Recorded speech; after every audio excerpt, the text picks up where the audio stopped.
자, 오전에 살펴볼 하나님의 말씀은 출애굽기 14장입니다.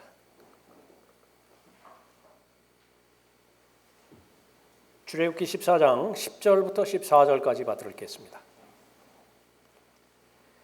파라오가 가까이 다가올 때 이스라엘 자손들이 눈을 드니 보라, 이집트인들이 그들에게로 진군해 오는지라. 이스라엘 자손들이 심히 두려워하며 주께 부르짖었더라. 그들이 모세에게 말하기를, 이집트에 무덤이 없어서 네가 우리를 이끌어내어 광야에서 죽게 하느냐? 어찌하여 네가 우리를 이집트에서 데리고 나와서 우리에게 이같이 행하느냐? 우리가 이집트에서 너에게 한 말이 이것이 아니냐? 말하기를, 우리를 내버려 두라. 우리가 이집트인을 섬기리라 하지 않았느냐? 우리가 광야에서 죽는 것보다 이집트인을 섬기는 것이 더 나았겠노라 하더라. 모세가 백성들에게 말하기를, 너희는 두려워 말고 가만히 서서 주께서 오늘 너희에게 보여주실 주의 구원을 보라. 너희가 오늘 본 이집트인을 다시는 영원히 보지 못하리라. 주께서 너희를 위하여 싸우시리니 너희는 가만히 있을지니라 하더라. 네, 기도하겠습니다. 은혜로우시고 자비로우신 아버지 하나님, 하나님의 은혜가 아니었다고 한다면 지금의 제가 있을 수 없고, 하나님의 은혜가 없었더라면 수고한 모든 것들도 다 무익한 것임을 주님 앞에 다시 한번 고백을 드립니다. 매주마다 하나님 앞에 드려지는 영과 진리로 드려지는 경배는 더 말할 나위도 없이 하나님의 은혜 중에 은혜 위에 주님 앞에 드려지는 경배임을 감사하며 또 고백을 드립니다. 주님의 허락하심이 없다고 한다면, 하나님의 섭리 가운데 은혜 가운데 인도함이 없다고 한다면 저희들의 호흡마저도 다음 날을 보장할 수 없음을 주님 앞에 고백을 드립니다. 귀한 경배 하나님 앞에 드릴 수 있도록 특권 허락해 주심을 감사를 드립니다. 이 나라가 맞이한 이 코로나 바이러스로 인한 이 위험한 기간이, 어려운 기간이 속히 잦아들 수 있도록 인도하여 주시어서, 또 나라도 하나님께서 안정시켜 주시고 이 질병도 하나님께서 속히 해결해 주시어서 그리스도인으로서 마땅히 해야 하는 그 일들을 주님께서 허락하시는 자유로운 가운데서 마음껏 행할 수 있도록 참된 자유를 허락해 주시길 간구를 드립니다. 여러 가지 사정으로 인해서 이 자리에 참석하지 못한 지체들 주님께서 알고 계십니다. 영적으로 어려움 당하지 않도록 돌봐 주십시오. 선포되는 말씀에 기름 부어 주시어서 오늘 저희들에게 주시고자 하는 하나님의 말씀 각 개별적으로 잘 깨닫고 믿음과 결합하고 또 삶 가운데 잘 적용됨으로 인해서, 말씀으로 인해서 힘을 얻고 용기를 얻고 도전받는 귀한 시간이 되어질 수 있도록 인도해 주십시오.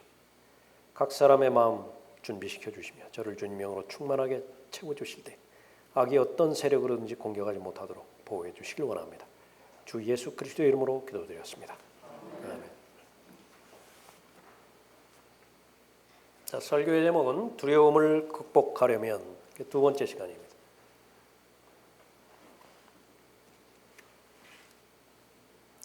인생을 살면서 가장 닥치는 삶의 어려움 가운데 하나가 두려움이죠. 존스 홉킨스 대학에서 30년에 걸쳐서 조사를 했는데 그다지 중요한 조사는 아닌 것 같지만은 조사의 내용입니다. 초등학생들에게 물었습니다. 30년 전에 가장 무서운 것들이 무엇인가? 순서는 제일 첫 번째 무서운 것이 동물들이고요. 두 번째는 어두운 방에 있는 것. 세 번째는 높은 곳. 그 다음 낯선 사람. 그 다음에 큰 소리입니다. 30년 전에 초등학생이고요. 오늘날 초등학생들이 가장 무서워하는 것은 첫 번째가 부모의 이혼이고, 그 다음에 핵전쟁, 암, 대기오염, 왕따입니다. 두려움은 점점 더 커지게 되어 있고요. 두려움은 전염 속도가 아주 빠릅니다. 나라가 어려울 때에 모든 국민 모두가 다 영향을 받죠. 이 코로나19가 시작된 이후로 점점 더 어려워지고 있는 것이 현실입니다. 스티브 호킹이라고 하는 사람 지금 죽었죠? 과학자로서 아주 추앙받던 인물이었습니다. 현실적으로 지구 멸망의 3대 요인을 꼽았는데 첫 번째가 대기 오염이고 두 번째는 행성 간의 충돌이었습니다. 그럴 때의 지구 멸망 가능성이 높다라고 본 것이죠. 세 번째 꼽은 것이 팬데믹이 세계적으로 전염병이 대유행하는 상태를 말하는 것이죠. 그런데 이 세 가지 요인 가운데 하나가 지금 현실적으로 들어와 있는 것이죠. 어렵지 않은 사람이 없는 것입니다. 오늘 읽은 본문도 성경에서 가장 어려움을 당하는 국면들 가운데 하나입니다. 지금으로부터 약 3,500년 전에 일어났던 역사이지요.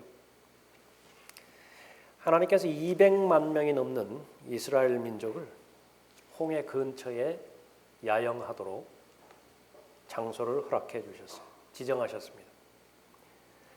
자유주의자들 또 믿음 없는 자들이 주장하는 것처럼 무슨 갈대의 숲이라든지 늪지대라든지 쓴 호수라든지 그것을 걷는 것이 아니라 실제로 홍해 바다를 걷는 것입니다. 홍해가 시작되는 시점에서 최소한 40km 밑으로 내려온 것이에요. 거기는 어떤 늪지대도 없어요. 쓴 호수도 없고 갈대바다도 없습니다. 실제로 홍해를 말하는 것이죠. 출발할 때 모세에게 이집트 군대가 추격할 것을 미리 말씀하셨어요. 그런데 귀담아 듣지 않았습니다. 지금 서 있는 장소는 또 야영에 있는 그 장소는 오른쪽 왼쪽이 이집트의 요새이고요. 꽉 막혀 있습니다. 앞에는 홍해 바다가 있죠. 뒤에는 이제 파라오가 군대를 이끌고 쳐들어오고 있는 것입니다. 완전히 사면초가예요. 빠져나갈 구멍이 없는 것입니다. 한 사람이라든지 한 가족만 몰살 위기에 처한 것이 아니라 민족 전체가 몰살 위기에 닥친 것이에요. 대환란 때에 또 한 번 반복되겠죠. 이스라엘이 역사 가운데서 가장 어려운 때에 처해 있는 것입니다. 틀림없는 사실은 죽기는 죽어요. 창에 찔려서 죽을 것이냐, 말 발굽에 밟혀서 죽을 것이냐, 아니면 바다에 뛰어들어서 자살할 것이냐, 익사해 죽을 것이냐, 그것만 남은 것이죠. 우리 상황이 어렵죠. 결코 쉬운 상황이 아닙니다. 또 영적으로도 마찬가지예요. 아주 독특한 상황이 벌어졌습니다. 무슨 밖에서 외부에서 박해라든지 압박을 가한다든지 그러면 사도행전에 나와 있는 초대교회처럼 반응하기가 그렇게 어렵지는 않을 것 같아요. 모두가 다 어렵습니다. 그러나 아무리 어렵다 하더라도 이스라엘이 처한 이 상황보다 더 어렵지는 않죠. 하나님께서는 두려워하는 영을 주시지 않았어요. 또 하나는 하나님께서 두려운 환경으로 몰아가셨다고 한다면 그 두려움에는 반드시 극복해야 될 당위성이 있습니다. 두려움은 반드시 극복해야 되죠. 오늘 본문 말씀에 보면 홍해를 건너는 믿음이 있다고 한다면 두려움이 극복되는 것입니다. 두려움을 극복하기 위해서는 산 믿음이 있어야 되는 것이죠. 세 가지로 어떠한 믿음을 우리가 가져야 되는 것인가? 여러분 현실 가운데서도 잘 적용하시기 바랍니다. 첫 번째는 두려움에는 목적이 있음을 믿는 믿음이 있어야 됩니다. 하나님을 믿지 않는 사람에게는 다른 문제일 수 있어요. 두려움 그 자체일 수 있습니다. 그러나 하나님과 관계가 있고 하나님의 자녀의 신분을 가지고 있다고 한다면 두려움에는 반드시 목적이 있어요. 이스라엘은 하나님께서 선택하셨죠. 일어나는 사건 하나하나마다 거기에는 특별한 의미가 반드시 있습니다. 심지어는 400년 이상 이집트에서 노예 생활한 그 사건 자체도 의미가 있어요. 그러나 지금 두려움에 봉착한 이스라엘에 있어서는 이 두려움의 의미를 완전히 망각해버렸습니다. 알려고 하지도 않아요. 닥친 현실이 전부이기 때문에 그렇습니다. 10절 보십시오. 파라오가 가까이 다가올 때 이스라엘 자손들이 눈을 드니 보라, 이집트인들이 그들에게로 진군해 오는지라. 이거 하나밖에 안 보이는 거예요. 이스라엘 자손들이 심히 두려워하며 주께 부르짖었더라. 이것은 믿음과는 상관없이 그냥 성토하는 것입니다. 그들이 모세에게 말하기를 이집트에 무덤이 없어서 내가 우리를 이끌어내어 광야에서 죽게 하느냐? 어찌하여 내가 우리를 이집트에서 데리고 나와서 우리에게 이같이 행하느냐?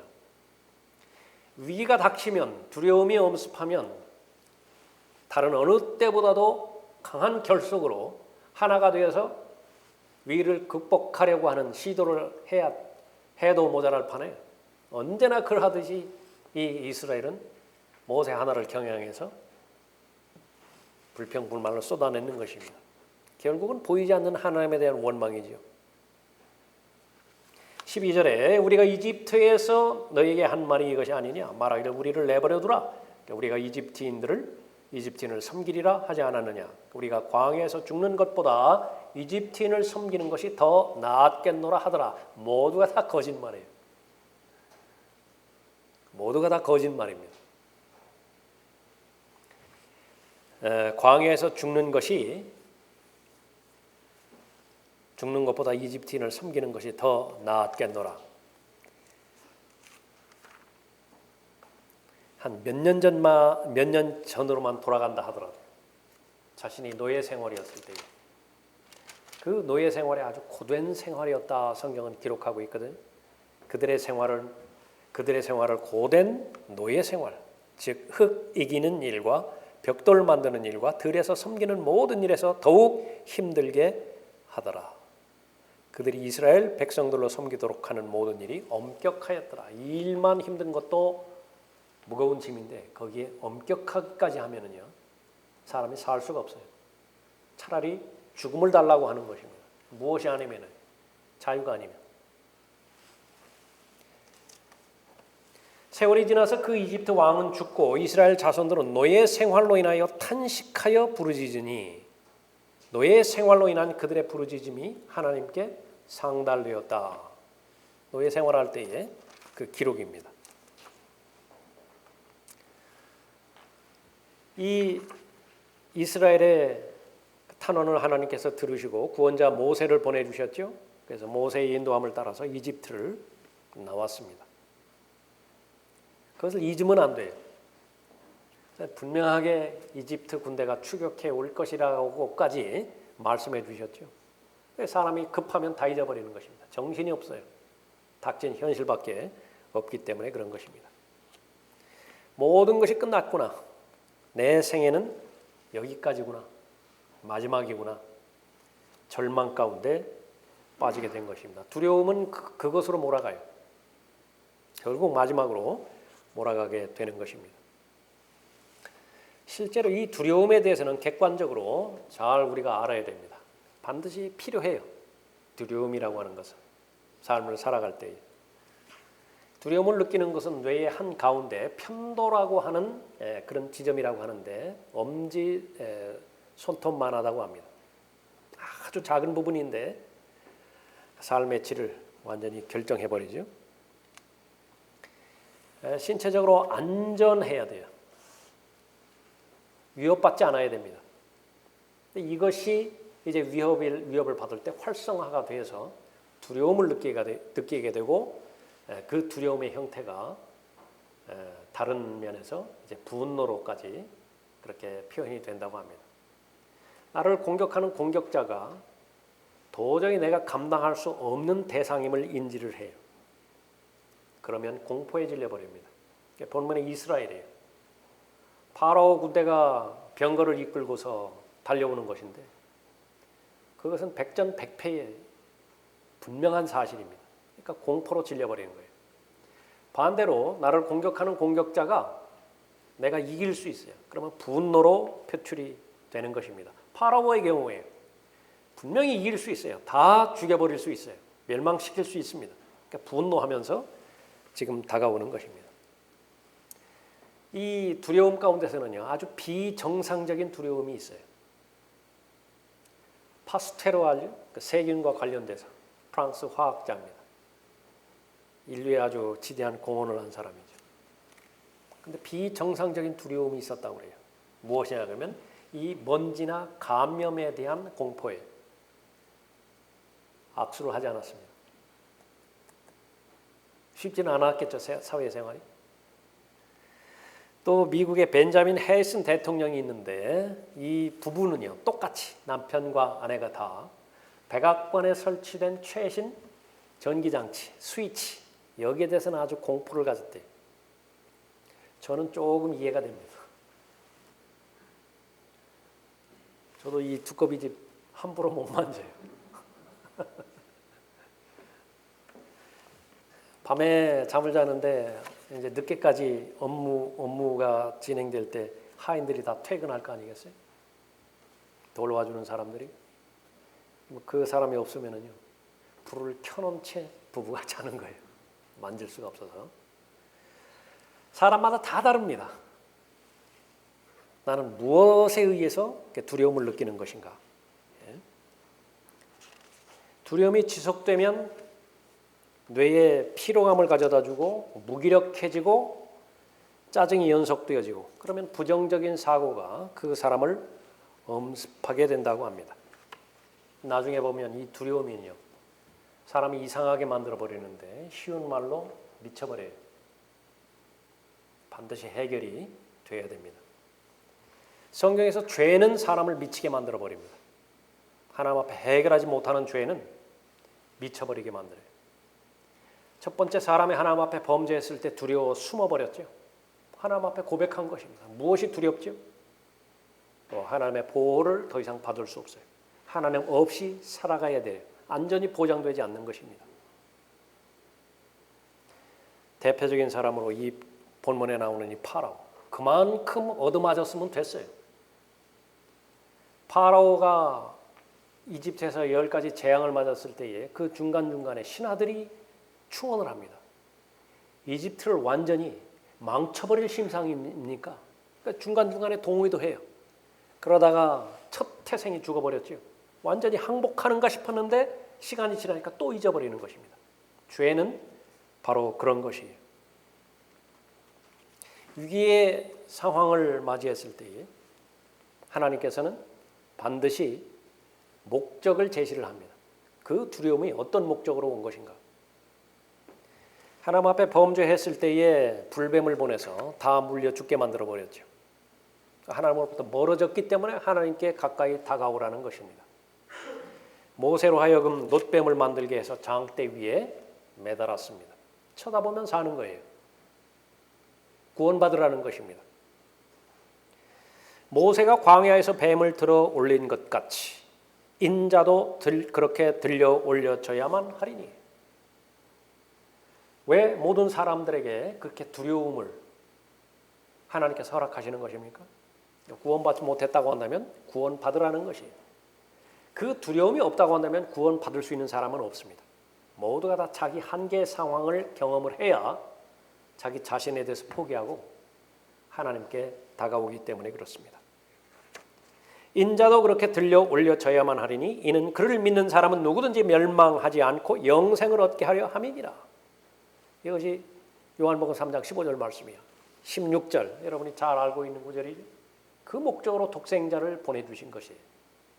그러나 두려움이 없다고 한다면 구원받을 수 있는 사람이 없는 것입니다. 믿음의 창시자요 완성자이신 예수를 왜 바라보아야 되는 것인가?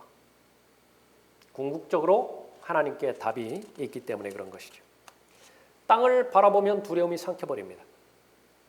예수님께서 물 위에 걸으시니까 베드로가 자신도 걷게 해달라고 간청하죠. 걸어오라고. 예수 그리스도의 말씀에 순종해서 걸어갔는데 한순간에 거친 풍랑을 바라보게 되었죠. 그 순간으로 빠져버리게 되는 것입니다. 예수님께서 베드로를 향해서 믿음이 적은 자여라고 말씀하십니다. 바라보는 것이 무엇을 바라보는 것인가? 땅을 바라보면 두려움이 삼켜버려요. 그러나 구원해 주신 하나님을 바라본다고 한다면 그 당시의 두려움이 무슨 의미가 있는 것인지 알게 되는 것입니다. 홍해를 갈라서 건너게 하실 때에 강한 바람, 동풍을 불어 주셨죠. 이 초등학교 학생, 그 어린 아이들이 무서워했던 것 가운데 하나가 큰 소리였습니다.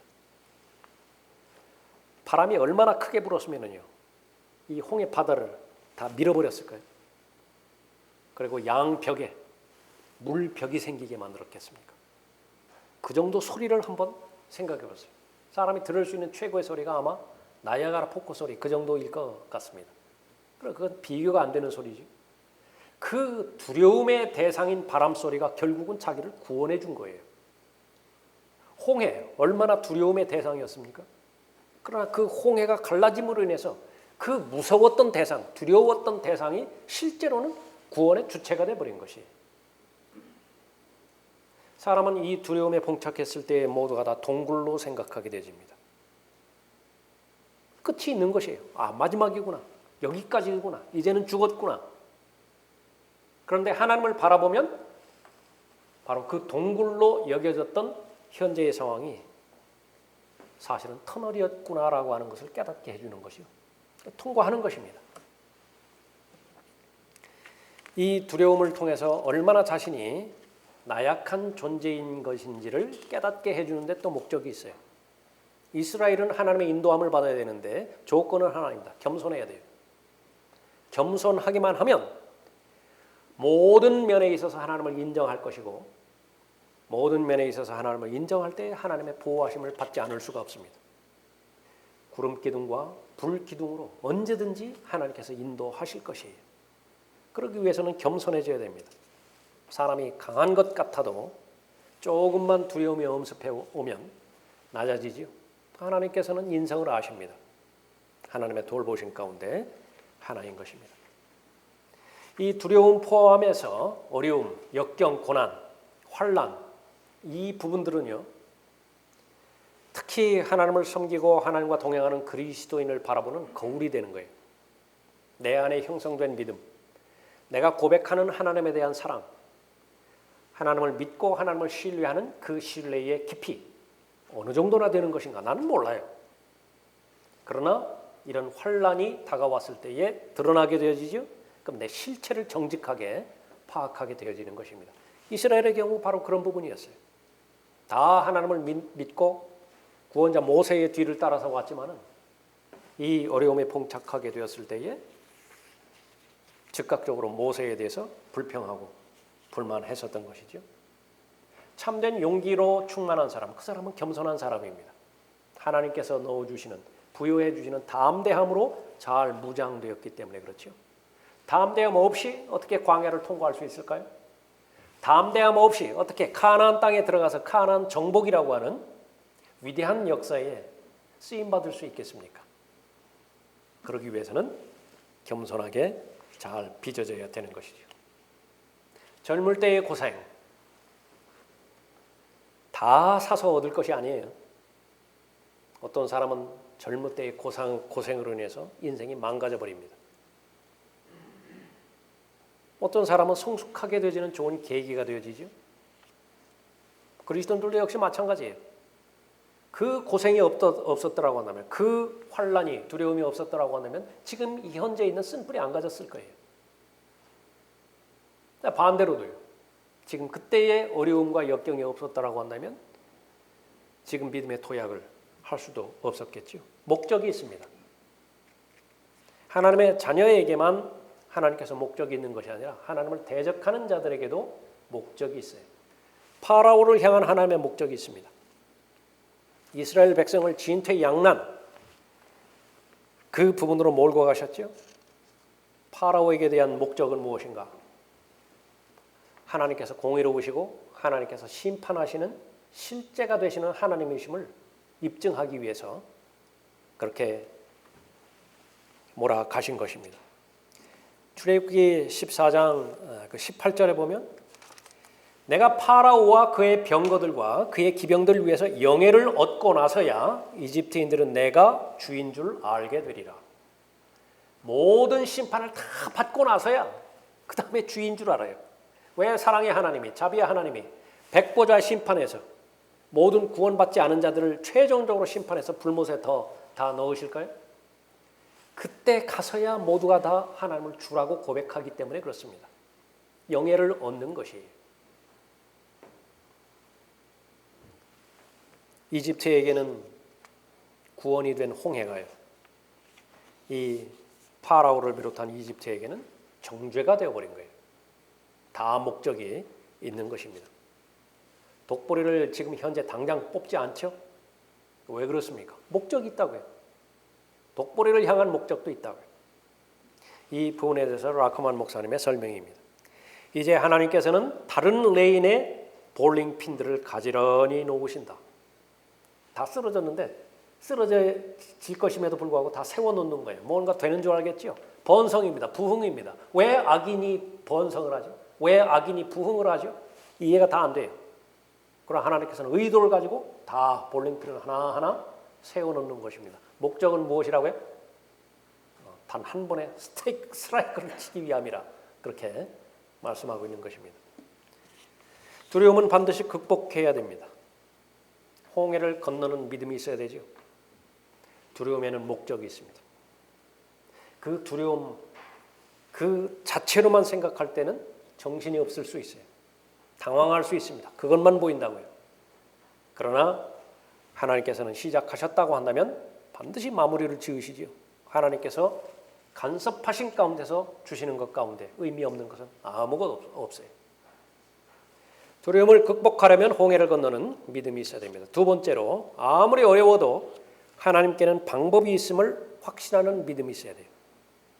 13절 보십시오. 모세가 백성들에게 말하기를 너희는 두려워 말고 가만히 서서 주께서 오늘 너희에게 보여주실 주의 구원을 보라. 너희가 오늘 본 이집트인을 다시는 영원히 보지 못하리라. 주께서 너희를 위하여 싸우시리니 너희는 가만히 있을지니라 하더라. 모세가 백성들에게 세마디합니다. 두려워 말라. 가만히 서서 주의 구원을 보라. 가만히 서서 당황하지 말고 마음을 혼란스럽게 뒤집어 놓지 말고 어려울 때일수록 한 발짝 뒤로 물러서서 자신을 객관화시키라고 성경은 권면하고 있죠. 이제는 끝이구나 생각하는 그 시점으로 자신으로부터 유체 이탈해서 내 혼에게 말을 할 수 있어야 됩니다. 내 혼아 어찌하여 두려워하느냐, 어찌하여 낙담하느냐, 어찌하여 절망하느냐. 그 소리를 하면 답이 나와요. 이스라엘 관련된 부분이 바로 그 부분입니다. 너희는 두려워 말고 가만히 서서 아무것도 하지 않고, 그런 말이 아니라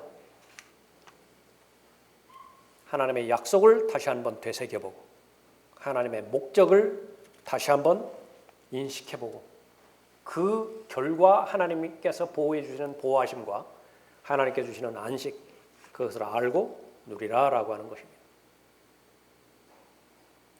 코로나19 바이러스로 인해서 불안해하지 않을 사람은 아무도 없습니다. 불안해야 정상이에요. 그래야 자신을 안전하게 지키죠. 조치를 취할 수 있는 모든 것들은 다 취해야 되는 것입니다. 현명하게 대처해야 돼요. 지혜롭게 대처해야 됩니다. 그러나 자신의 믿음이 형성된 마음까지 무너져 버린다고 한다면, 온통 코로나19밖에 보여지지 않는다고 한다면 오늘 본문 말씀이 여러분에게 좋은 교훈이 될 것이에요. 안식을 누려야 됩니다. 어떤 상황에서나 안식을 누려야 돼요. 사자굴에 들어간 다니엘은요, 깊은 잠에 빠졌습니다. 내일 죽을지 모레 죽을지 때를 알 수 없는 상태에서 감옥에 들어간 베드로는요, 천사가 걷어차야만 잠에서 깨어날 정도로 숙면을 취했어요. 그러니까 죽는 것은 별 문제가 안 돼요. 일단 영 안에서 나의 위치가 확고하게 견고하게 세워졌고 그것은 어떤 형태로도 변함이 없어요. 그 사실을 안다고 한다면 자신의 마음을 하나님께 주시는 화평과 또 안식으로 흔들리지 않는 것이죠. 절망의 상태를 만났을 때 사람을 바라보면 길이 없습니다. 해결책이 없어요.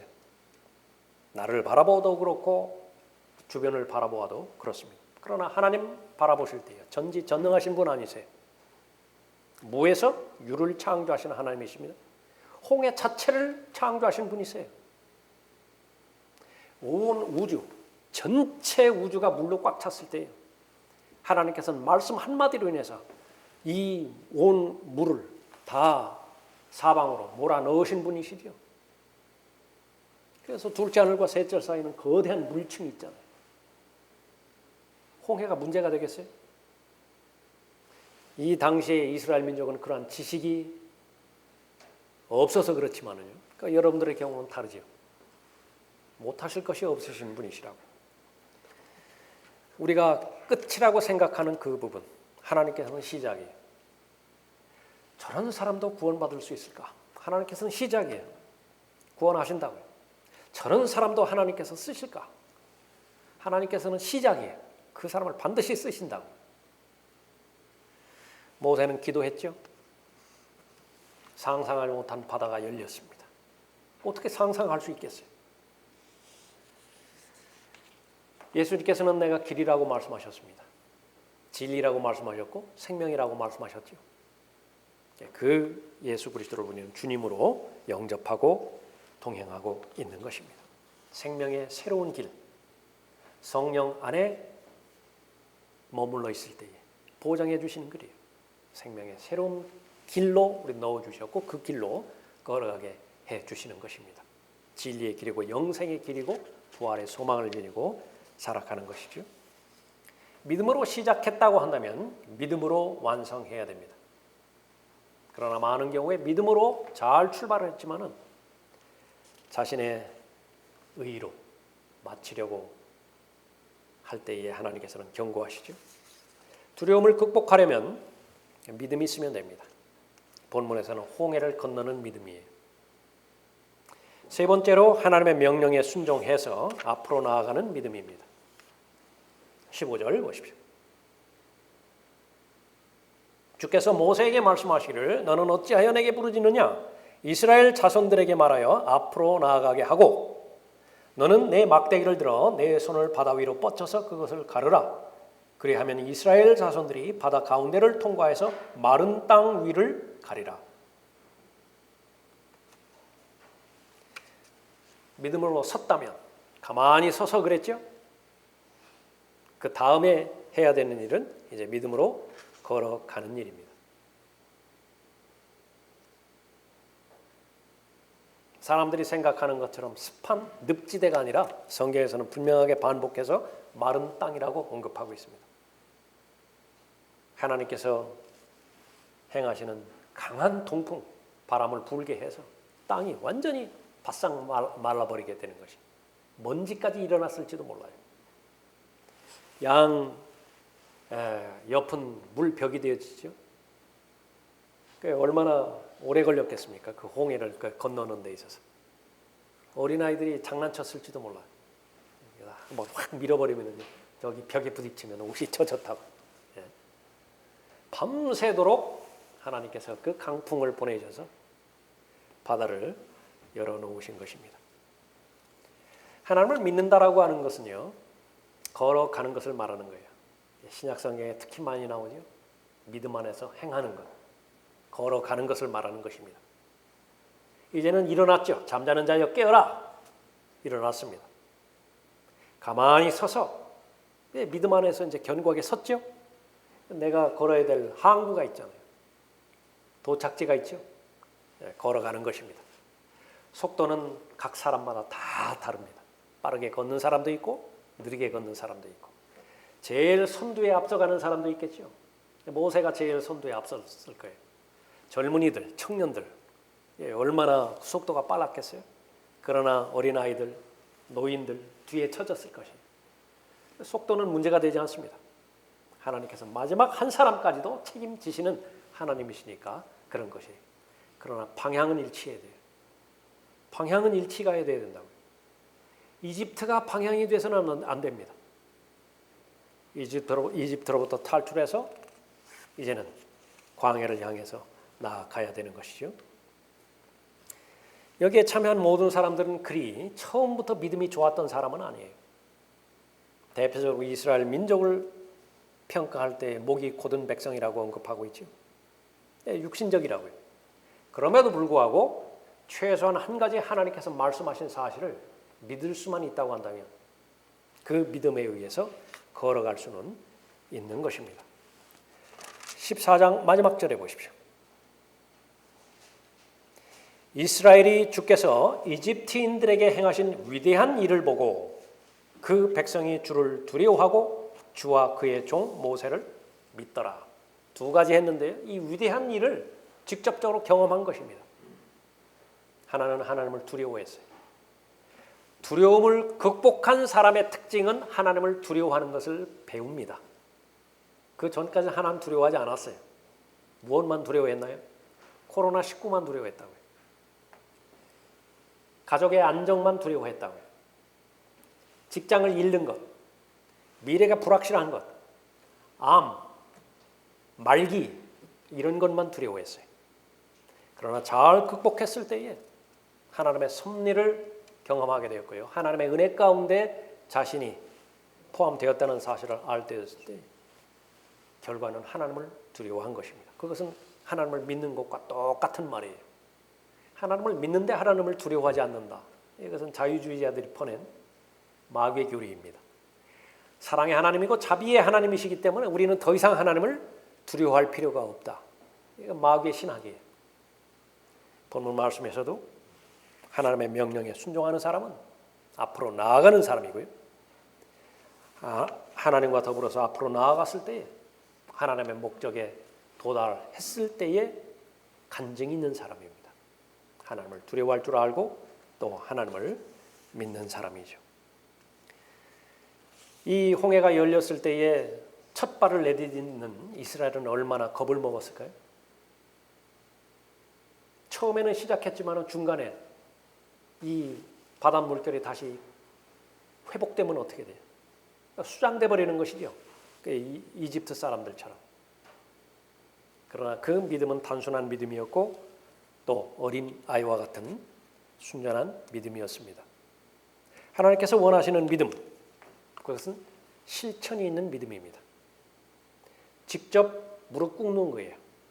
기도에 대해서 말씀하셨다고 한다면 직접 무릎을 꿇는 것이죠. 그보다 더 좋은 신학은 없습니다. 최고의 신학이라.